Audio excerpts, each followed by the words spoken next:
Am I the asshole for refusing to help my stepsister with her house purchase and telling her and my stepfather that it's because of how they treated me as a child? I'm 29F. When I was about 10, my mom married my stepfather. I have an older brother Luke who was 15. My stepfather had Amy and Ada who were 12 and 11. We didn't come from a privileged background. My mom was a minimum wage worker and my dad was absent. Our stepfather had a very good income. Their deal was that they wouldn't combine finances, and they would each contribute equally to the household, and then each takes care of their children with their spare money. So my mom never had anything for us, and my stepfather was spending big on his kids. This included holidays which Luke and I were excluded from. Stepfather would pay for mom, but not us. Luke and I also shared a room even though Amy and Ada had their own rooms and we had a guest room, because stepfather insisted that he was paying more towards the house so my mom's share would only get her one room for the kids. Luke and I were constantly teased for this situation by the three of them as we grew up. My mom always said that we should be thankful because if it wasn't for our stepfather we would not be living in a nice home in a good neighborhood. Anyway, Luke and I became determined to be able to take care of ourselves so that we wouldn't need to take nonsense from anyone. We have both done quite well with our careers and finances and we are in a very good place. Since turning 18 and moving out, my relationship with the three of them has been very limited.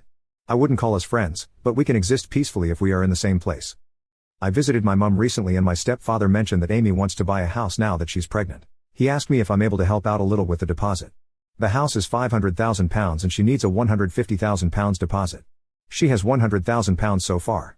£25,000 on her own, £25,000 from her mom and £50,000 from stepfather. He was asking if Luke and I can help cover the extra £50,000 and he said he'd pay us back as part of the inheritance eventually. I said no.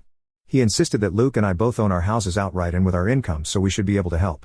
I said whether I can or not is irrelevant, my answer is no. He reminded me that Luke and I each gave £10,000 to our cousin for buying a house as a gift. Amy is my sister and he's offering to pay us back. I said that was our choice then, this is my choice now. He insisted that we should be willing to help out our family if we're able to. I replied back like how you helped me and Luke when we were kids. Everyone just went quiet when I said this. After a while, he said if we went back in time he'd have done things differently, treated all four of us equally. I said that's good of you but doesn't make you entitled to my money now. He said he knows he's not entitled, that's why he's asking and promising to pay it back. I said the answer still is no, not entitled to a loan either. My mom later told me I could have turned him down without being an asshole or bringing up childhood which he already feels guilty about. Am I the asshole?